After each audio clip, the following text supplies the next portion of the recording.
So welcome back to part 2. I'm going to continue telling you my story, which I hope will help you maybe unravel some of your own journey, what's going on in your own life, maybe help you understand where you are at the moment, the kind of relationship that you might be in, and most importantly, why you ended up there, the things in your past, your experiences as childhood that actually have fed into and led you to be where you are. So I'm going to part 2. So part 2 is where I actually met my husband, who I was married to for 25 years. I actually am still married, and as we move through, I'll tell you more about that. But for the whole narcissistic journey, we're talking about 25 years. So in the first video, I spoke to you about this was a huge thing in my life. It's only since I've been doing this really deep healing work with hypnotherapy and ayahuasca that I really understand the impact that my parents being asked to leave the church had, combined with the fact that the bullying started, because I had these two massive trauma situations that actually started at the same time. So they both combined to confirm my story about myself to myself, that I wasn't good enough. So the one about church, what actually happened was when I was in my late 20s, 28 I believe I was, I'd had this desire for about a year to get back to church. I didn't understand it at the time, but I understand now that there was a subconscious belief that I had that literally my salvation, the saving of me, would be in getting back to church. And I was living in South Wales in the UK at the time, and I did start going back to church, and I did commit myself as a Christian, and I wanted nothing more. I didn't understand at the time that it was a safety belief that was running, but I do remember this absolute desire to get back to church, to be accepted within church. To me, that felt as if that would right everything, and as if that would be safe. And this relates to a subconscious belief that I was running, that church was safety. And obviously this came from my childhood, where when we stopped going to church, things stopped being safe. You see what we do as children, the connection that was made here. So in my late 20s, this started to emerge, and I did start to go to church, and that is actually where I met my husband. Now, the interesting thing is that this relationship, it does bear all the hallmarks of a narcissistic relationship, but I didn't realize that at the time. So I was very good looking still then. I probably showed up as self-confident, even though that isn't what I felt. And what I didn't know was that I was really looking for a partner, someone who was really respected in the church, as if that person, if that family found me acceptable, then I would know that I was acceptable. And it was this feeling that I would be acceptable to God again. None of this makes sense to me now. It's not logical, but I do completely understand from the work that I do with neural pathways, the beliefs and the ideas that we create. I've pieced it all together. I understand that this is what was happening. So I met my husband, and he was a really brilliant singer, piano player. He was the worship leader in the church. So of course, everyone looks up to him. Everyone knows him. People really appreciate him. He is being worshipped. He's literally in the church, he's on a pedestal. He can do no wrong because he's just this brilliant spiritual worship leader. That's how I saw it at the time. And yeah, that's exactly how it was. So I met him, we started dating. It was all the hallmarks of a narcissistic relationship. It was very fast, very furious. 4 months later, we were married. Were there some red flags? Yes, there were. Did I know at the time? No, I didn't. This is the thing. We beat ourselves up about the red flags that we ignored, but at the time they were so familiar to us that we didn't even see them as red flags. Number one is the speed. My goodness, I mean, I would just never, ever allow anything like that to happen in my life now. But at the time, you see, the speed, that confirmed to me that I was good enough, that I was wanted, that I was loved, that I was accepted. So the speed it's fun, it's exciting. And I just went along with it and everything snowballed. We got married really quickly. Did he put me on a pedestal? Yes, he absolutely did. He was all full of all the usual compliments about how amazing I was, how different, how he'd never met anyone like me, which was probably true, but it's still a red flag. So we got mad. There were other things, like he was always very judgmental and very critical. He was also very prone to exaggerating, and these are things that I noticed very fast, but again, just brush them aside. He always had some reason, some explanation, always kind of made me feel as if I was wrong for questioning this, as if this should be part of my belief system.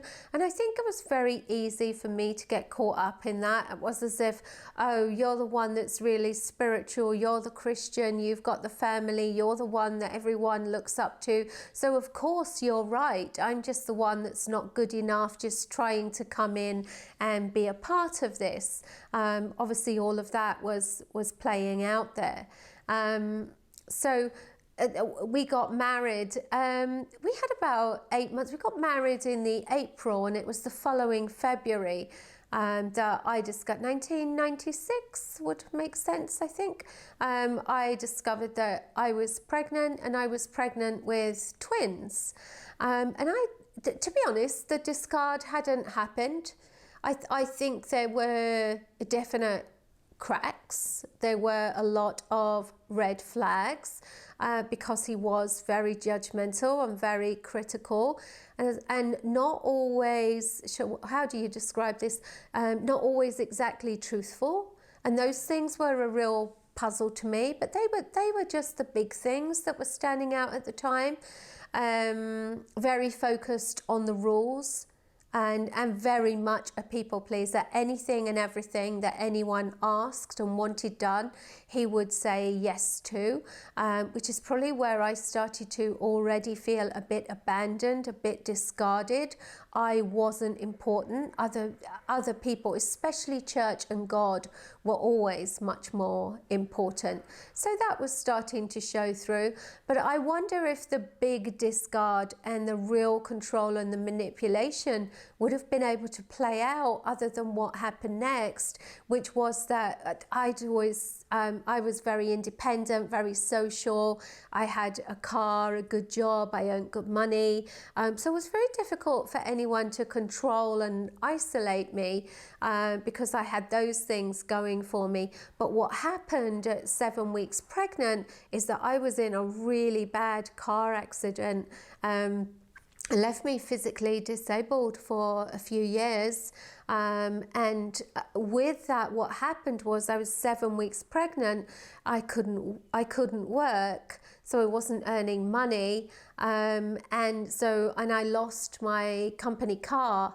So we've got a big shutdown that starts to happen here.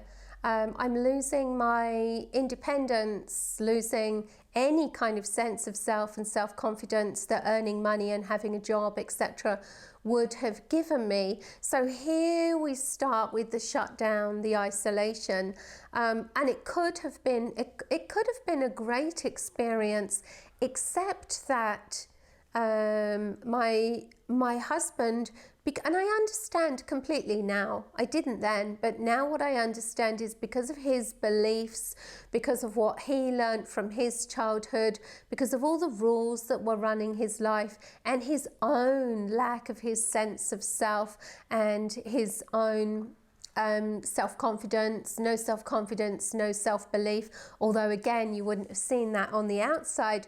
But what he started to do, he started very quickly to start to use and to manipulate this situation, to take away from me things that were important to me. And I always look at this and I think, I wonder what would have happened if I hadn't had that car accident and I'd kept my company car, I'd been able to earn money, I'd been financially independent and geographically independent. I don't think things would have happened the way that they did. It doesn't mean that he wouldn't have tried to control and manipulate me in the way that he did. It just means that he wouldn't have been able to. So it's very interesting how all of this played out. But because I became isolated and because I became dependent, he was able to be very controlling and to take charge and to diminish me. Because everything that was related to my sense of self that I'd started to establish and gain back for myself was taken away. And this is very interesting about the patterns that we repeat, because what happened was being in church had been, as I already explained to you, being acceptable, being back in church was a really big thing for me. But what he did, because he was the worship leader, he started to make it very difficult for me to go. It was like my job to stay at home and look after the boys so that he could go to church. There was no sharing it. There was no, hey, I'll just go to one service so you can go to another. There was no, I won't be the worship leader for a while. I won't play the piano so that we can both go to church. No, he made it very clear that he absolutely had to be here, be there, that was his priority, and that it was my job to stay at home and look after the boys so that he could go. I did go sometimes, but not very often, and really that was a lifeline for me. And look at this pattern. Here I am being rejected from church again. And of course what it did, that reignited within me a whole new trauma response. The second time it happened reactivated the trauma of the first time, and those two things, everything just blurred into one. And once the rejection from church happened, the control, the manipulation, it was very, very easy for him then to take total control. I don't know why he wanted to. I don't know why he didn't want me to be happy, us to be happy.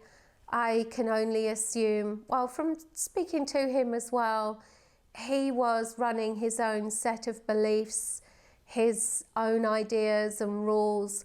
And I think what happened when he met me, he had an idea that I was fresh and exciting and different.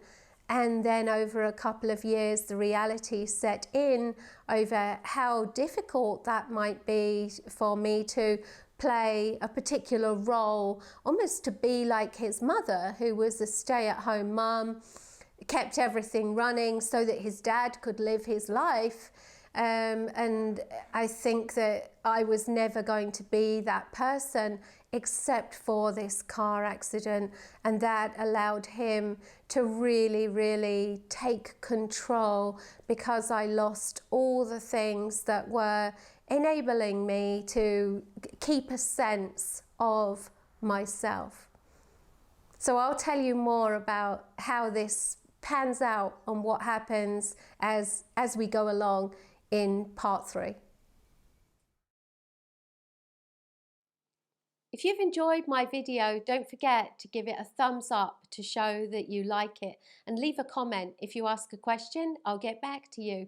And why not subscribe to the channel to make sure that you never miss any of my new content.